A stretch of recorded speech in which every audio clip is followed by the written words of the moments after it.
নমস্কার বন্ধুরা, পিটি রান্নাঘরে তোমাদের সবাইকে স্বাগতম। আজকে আমি নিয়ে এলাম আরেকটি নতুন রেসিপি, ডিম দিয়ে বেগুন ভাজা। আমি কীভাবে বানাই সেটা আপনারা দেখুন, শুরু থেকে শেষ পর্যন্ত দেখার অনুরোধ রইল। আমি প্রথমে বাটিতে একটু নুন আর হলুদ দিয়েছি। এরপর আমি বেগুনগুলোকে এইভাবে কেটে গোল গোল কেটে মাঝখান থেকে চাকু দিয়ে বের করে কুচিয়েছি। নুন হলুদ মাখিয়ে রেখেছি বেগুনগুলোর মধ্যে। এবার আমি দিয়ে দেবো সেই কাটা বেগুনটা। এরপর দিয়ে দেবো লঙ্কা কুচনো, এরপর দিয়ে দেবো পেঁয়াজ কুচনো, এরপর ধনে পাতা,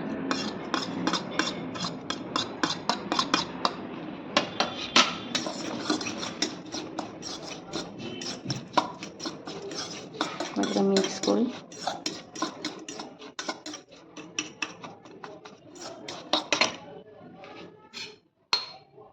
একটা ডিম দেবো, আর আপনারা যত লোক খাবেন সেই হিসাবে ডিমটা দেবেন। আমি 4 পিস কি 5 পিস বেগুন ভাজি, একটা ডিমে যথেষ্ট।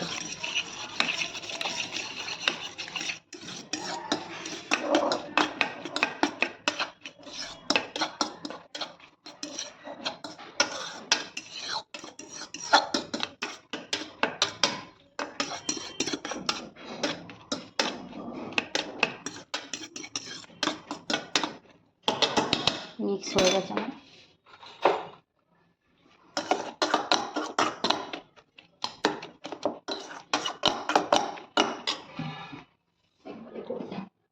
কড়াই দিয়ে দিয়েছি গরম করতে। আমি সর্ষে তেল দিয়ে দেবো।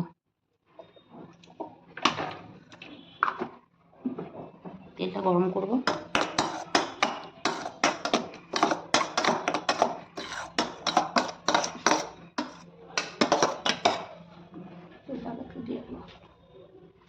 বন্ধ করে দিবি, হোক না বড় হোক, আর তো বেশি কিছু না।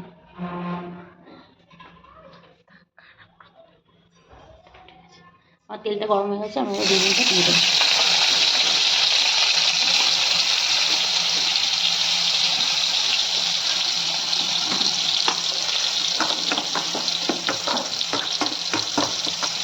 এবার আমি যে মিক্সটা করেছি মাঝখানে দিয়ে দেবো।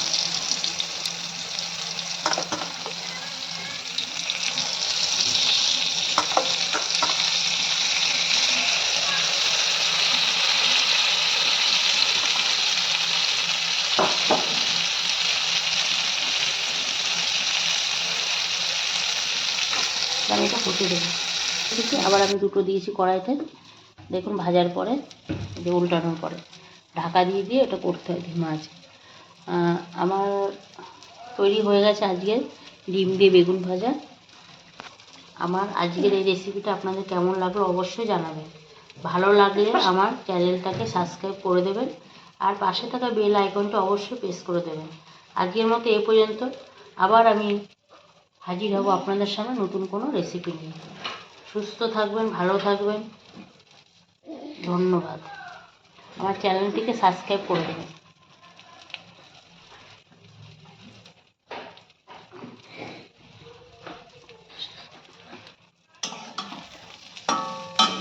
উল্টানোর পরে দেখুন কি সুন্দর কালার। একদম আমি তেল কম দিয়ে ভাজি।